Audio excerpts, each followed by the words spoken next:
l'industrie textile, c'est la deuxième industrie la plus polluante au monde. Puisqu'il faut savoir que pour produire un vêtement, généralement on consomme plusieurs kilos de CO2, on utilise plusieurs milliers de litres d'eau et il y a une énorme pollution des eaux et des sols dans les pays producteurs à cause des teintures, ce qui a un impact très nocif sur la santé des populations de ces pays. Alors en fait, avec l'upcycling, on repart d'une matière première existante plutôt que d'en créer une toute nouvelle. Il permet une réduction de plus de 90% des émissions de CO2 et une division par plus de 10 000 de la consommation en eau par rapport à une production traditionnelle. Et ce qu'il faut savoir, c'est qu'en France, il y a 700 000 tonnes de textiles qui sont jetées chaque année et l'upcycling permet de proposer une solution concrète de revalorisation pour sauver une grande partie de ces textiles de la mise en décharge.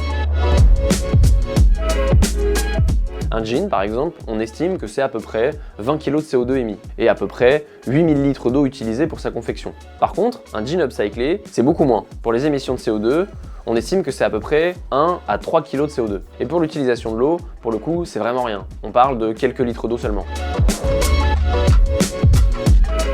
Pour mesurer l'impact de nos produits, on va utiliser plusieurs sources, avec les rapports de l'ADEME, les rapports de l'URIC et des rapports européens. Et puis récemment, on a aussi de plus en plus recours à l'outil Ecobalise, sorti par le ministère de l'écologie, qui permet de calculer avec précision l'impact des produits textiles.